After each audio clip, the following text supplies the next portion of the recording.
Good morning, everyone. I hope you're all well and settling into the new term. Last week, Mrs. Halkitis talked to Year 12 about coping mechanisms to deal with all of this unwanted uncertainty. She talked about mentally parking the things that are out of our control. So today, I would like to reflect on the things that are still within our control. Because amidst all this chaos and change, there are still things that no matter what, we will still always have control over. Two of the most important of these things I found were how we treat other people, and just as importantly, how we treat ourselves. I believe that it is imperative we recognize that there is still so much we can do as thinking, feeling human beings to make the people around us feel loved and happy. One of the great beauties of PLC is the sense of community that we share. It is so important to maintain this community. Just because there is isolation does not mean that we are alone. We, unlike any other generation that has come before us in such a crisis, have the gift of instantaneous communication. We need to take advantage of this privilege and use it to spread love and humor and hope and positivity. All it takes is sending a kind message or sharing a funny meme or TikTok or ringing up someone that you might not always talk to. Small, simple gestures of kindness that can go a long way in making someone's day. On to how we treat ourselves. I know that across social media, there has been so much talk of taking up new hobbies and learning new things as a way of taking advantage of time in isolation. For all of those students who have been doing this, I applaud you. I am in awe of your bravery and perseverance. But I would also like to say that it's okay if you haven't. It's okay if you haven't been baking or songwriting or candle making or scrapbooking or learning learning Spanish on Duolingo rather. It's perfectly fine. It's more than enough that you get out of bed and just be yourself every day. These are some of the most difficult times we have faced, and so it is so important that you remember to not only have patience with the people around you, but also to have patience with yourselves. Being kind to yourself means not judging yourself harshly for not being perfect.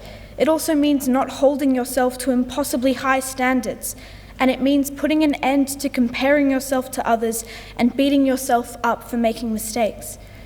Now is the time to use your learning virtues and your goal setting and your mindfulness activities to make sure that you are doing okay, that you are being kind to yourselves.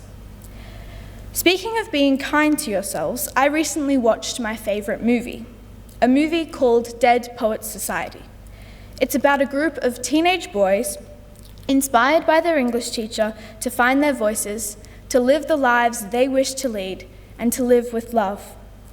One of my favorite quotes in the film comes from the teacher, Mr. Keating, played by the one and only Robin Williams. Whitman says, "O me, O life, of the questions of these recurring, of the endless trains of the faithless, of cities filled with the foolish, what good amid these, O me, O life?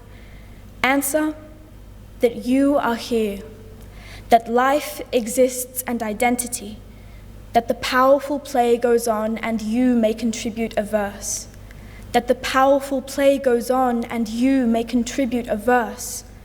What will your verse be?" We are living in history. We are living in chaos, but nonetheless, we are living.